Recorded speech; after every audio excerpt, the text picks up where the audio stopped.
Вітаю! В етері Суспільного програма «Тема дня Крим». В студії з вами я, ведуча Лариса Волошина. Сьогодні зранку у селищі Приморське окупанти затримали 23-річного кримського татарина Куртумера Чалгозова. Як повідомляє Кримська Солідарність, обшуки почалися о 5-й ранку. Силовики прийшли до будинку пана Куртумера та в того будинку, де мешкає його родина. Шукали наркотики, заборонену літературу та зброю. А після цього російські силовики забрали чоловіка з собою. Давайте послухаємо, що говорять родичі. Разбудили, зашли сами, вызвали мужа, разбудили сына, я разбудила мужа, сына, вышли. Детей маленьких, младшую дочку разбудила, всех разбудили, вышли. Провели обыск, искали наркотики, запрещенную литературу и холодное оружие.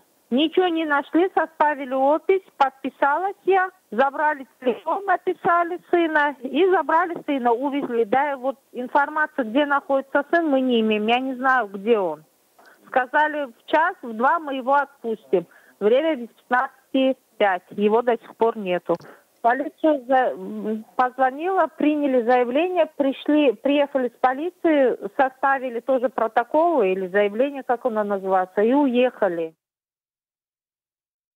На сьогоднішній момент пана Куртумера вже відпустили, але батьки говорять, що дуже тривалий час вони не знали, де перебував їх син. І лише о 7-й вечора силовики погодилися відпустити чоловіка додому. За словами родичів пана Куртумера, він працює у пекарні та захоплюється бойовими мистецтвами.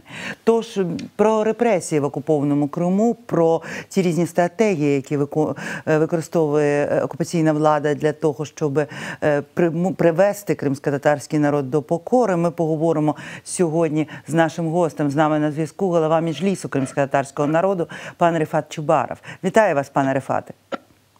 Добрий вечір. Ну, от, знаєте, це вже не перший випадок, тобто постійно відбувається ця ситуація. Приходять, обшукують, висувають якісь абсолютно дивні звинувачення, а потім забирають до себе, а потім відпускають.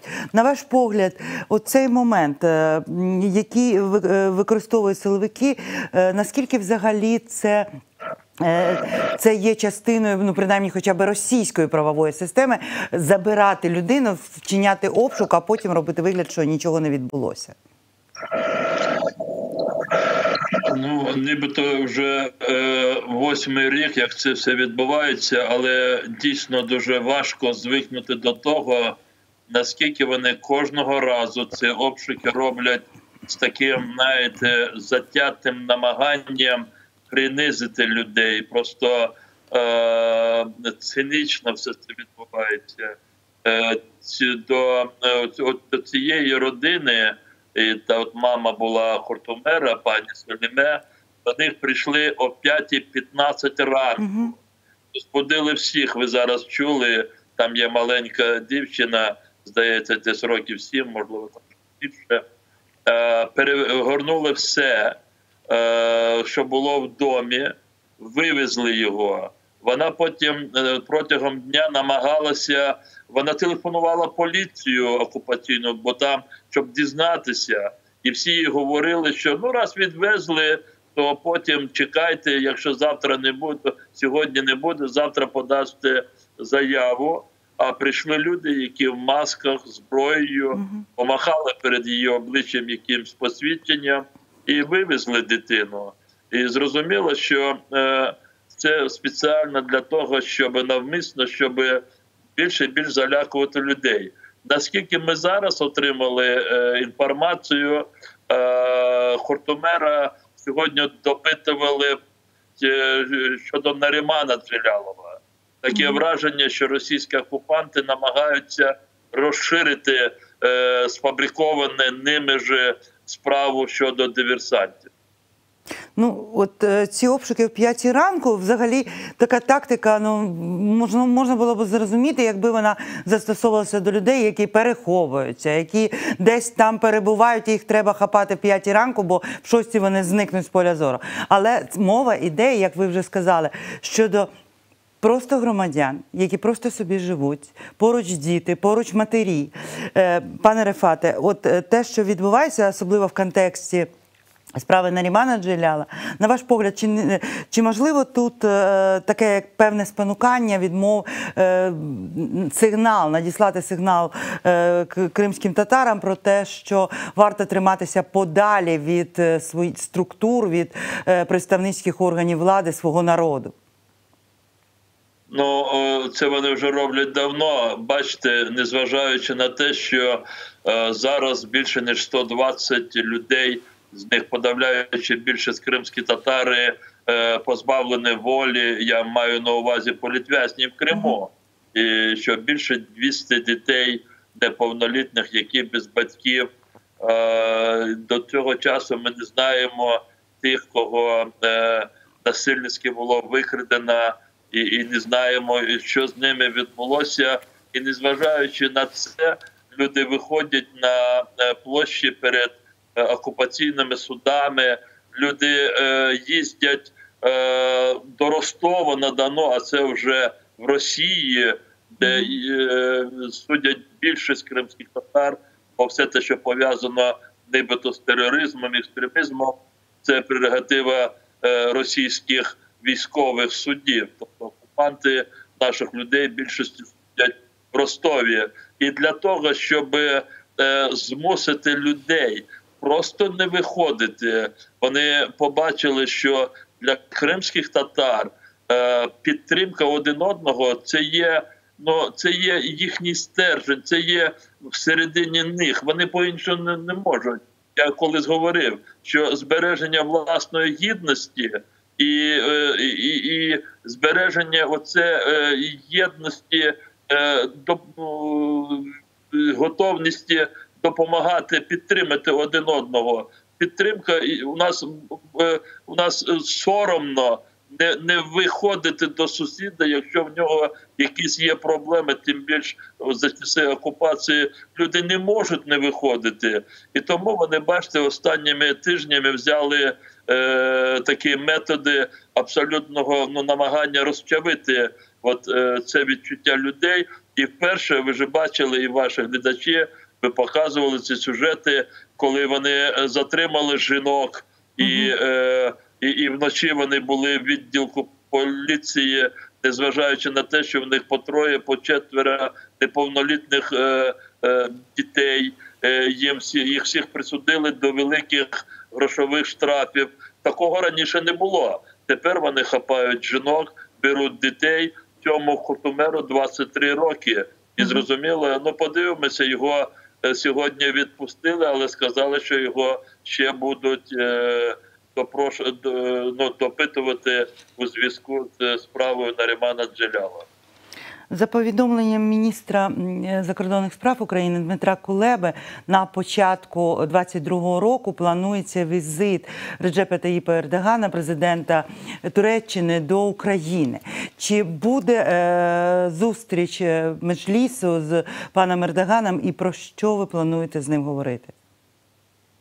Ми буквально днями були в Анкарі, проводили такий, з короткою поїздкою, 10 грудня, в День прав людини, разом кримсько-татарські дернеки, це громади, разом з посольством України в Туреччині провели круглий стіл, присвячений ситуації з правами людини в тимчасово окупованому Криму. Цей захід ми провели в Національній бібліотеці Туреччини. І одним із зрозуміло, тут з Києва ми поїхали, постійний представник президента України в Автономній Республіці Крим пан Антон Кориневич, народний депутат України, він одночасно є співголова українсько-турецької дружби депутатської, Рустем Умеров.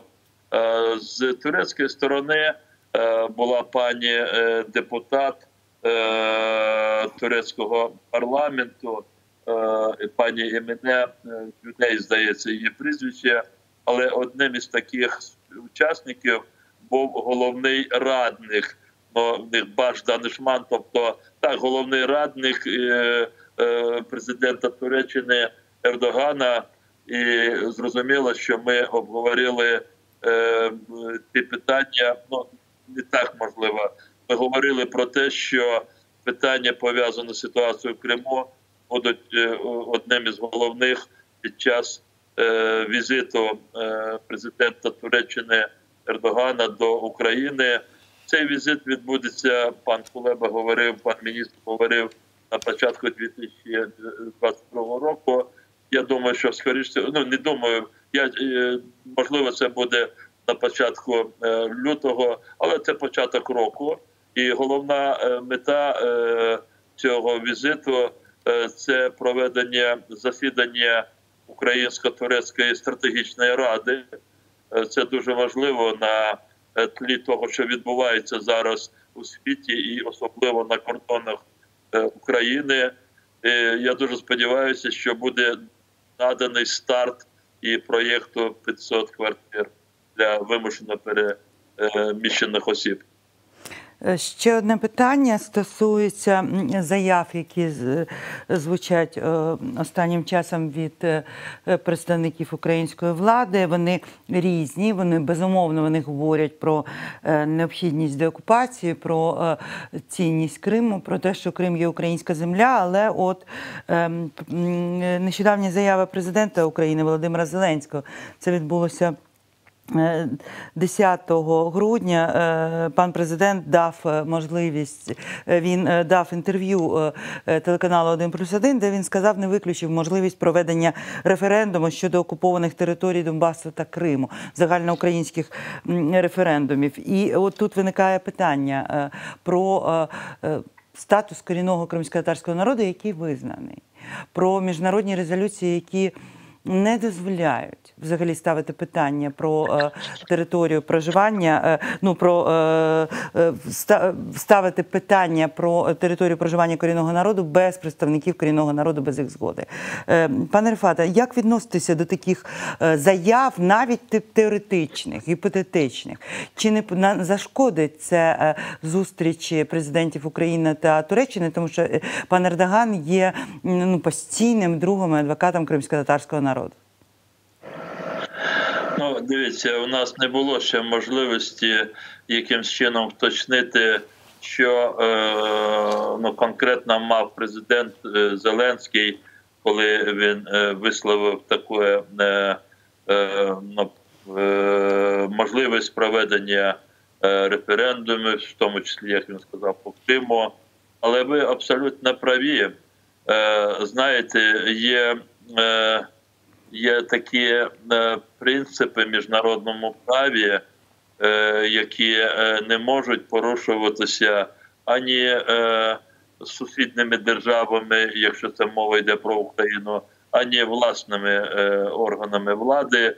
Я не хотів би так, знаєте, зараз робити якісь різні передбачення, про що йшлося, але хочу сказати, що про майбутнє Криму у складі української держави, про розвиток Криму з моменту відновлення державного суверенітету української держави над цим півостровом, нам потрібно буде вирішувати в державі всім і разом з його корінним народом.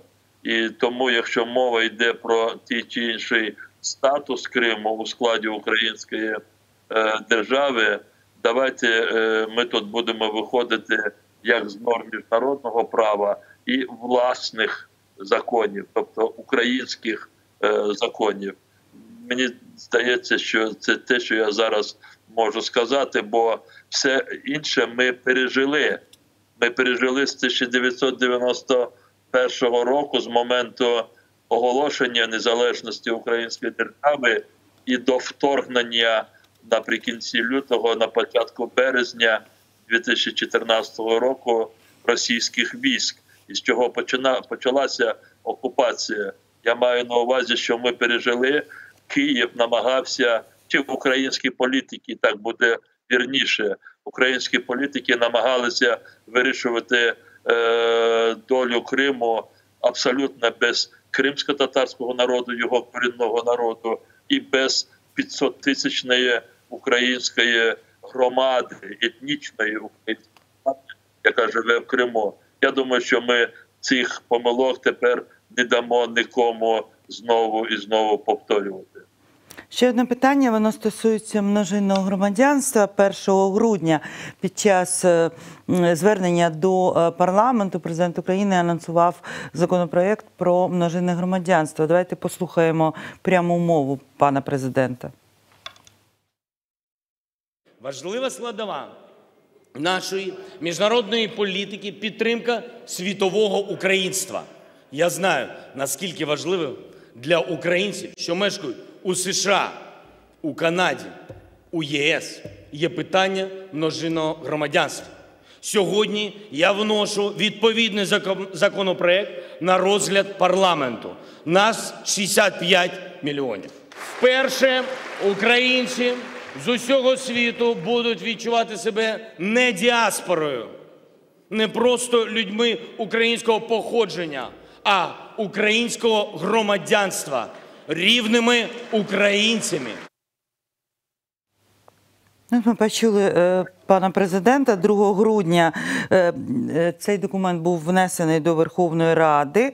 Множинне громадянство передбачає, я от читаю аналіз документу, дозволити громадянам України мати також громадянство або підданство інших держав, не обмежуючи жодним чином кількість паспортів у однієї людини. Виняток будуть складати громадяни тих держав, які визначені урядом, як держави міграційного ризику. До цього переліку входять і держава-агресор, тобто Російська Федерація. Пане Рефате, як ви відноситесь до подібної ініціативи? І чи не бачите ви тут загрозу для мешканців Криму, які були змушені взяти російські паспорти?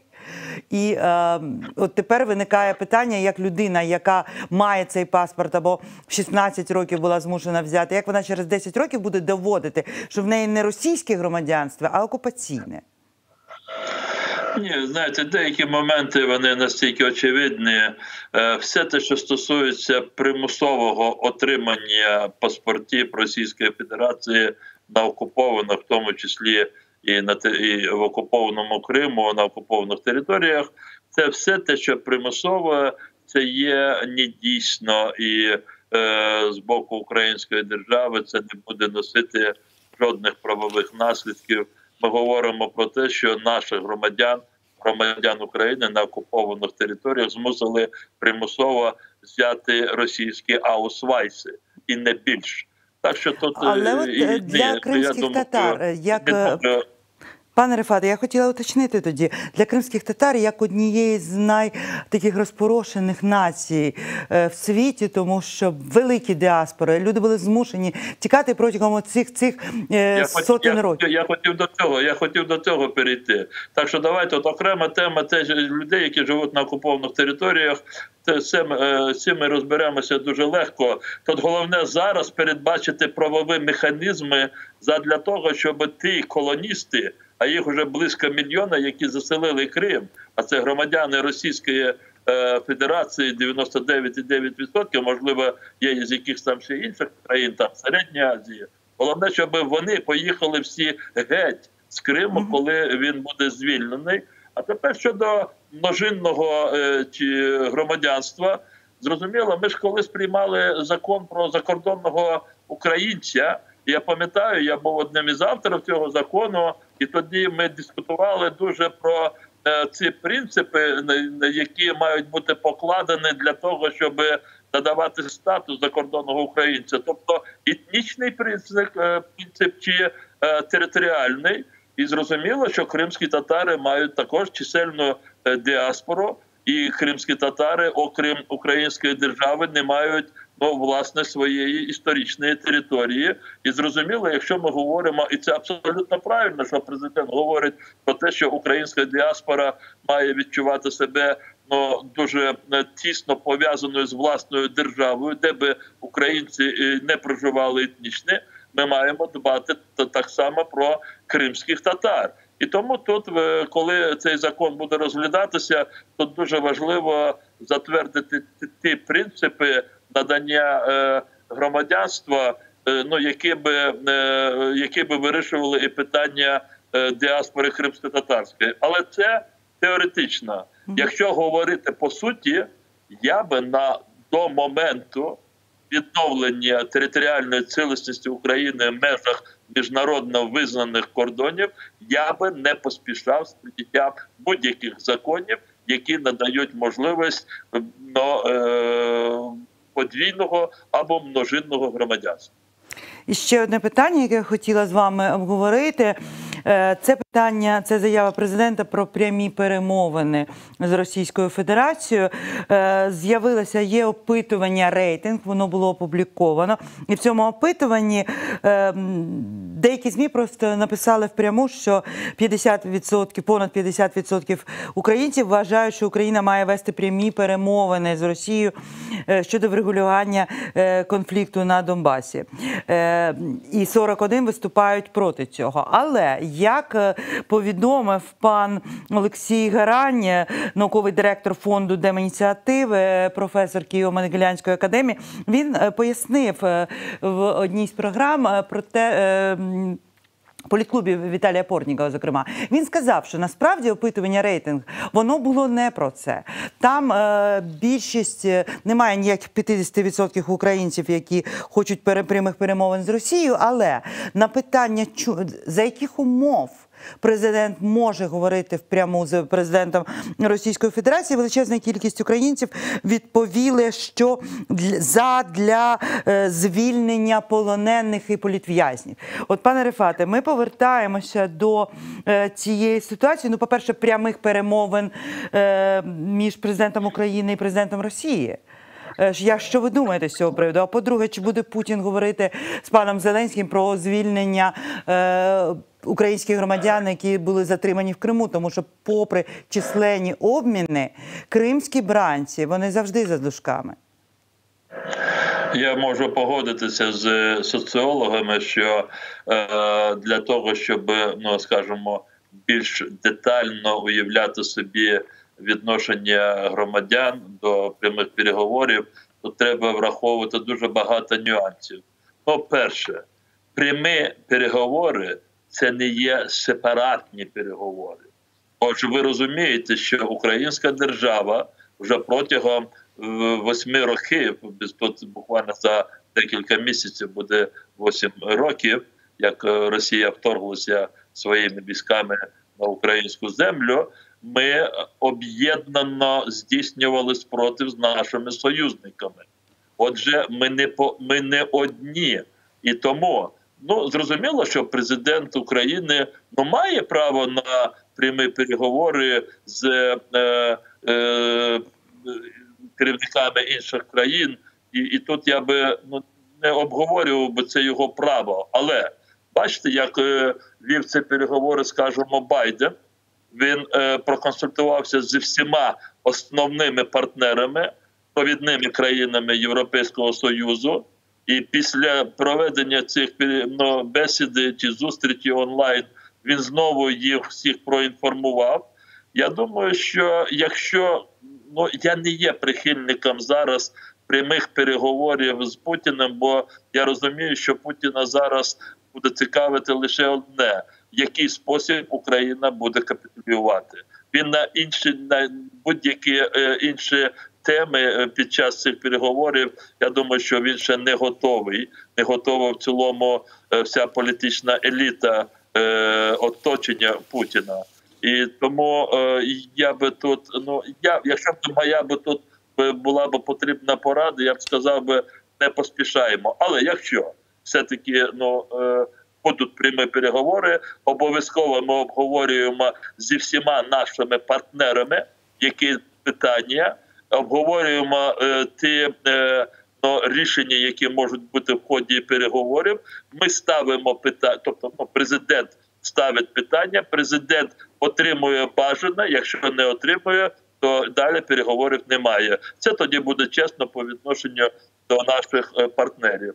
Що стосується звільнення політв'язнів, військовополонених, цивільних заручників, їх дуже багато на окупованих територіях Донбасу, я просто розуміюся, що це не буде досягатися в ході переговорів, якщо не буде якихось бажаних для Путіна поступів. Тобто я не уявляю собі, які поступки будуть очікуватися Росією, і зможемо, чи зможемо ми піти на ці поступки.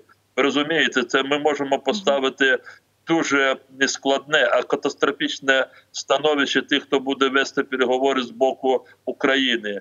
Коли з одного боку той кат Путін, вбивця, це ж весь світ знає, він виставить людське життя і поставить такі умови, які не можна буде виконати, виходячи з державних інтересів української держави. І це буде викликати нові, такі, знаєте, хвилювання в українському суспільстві.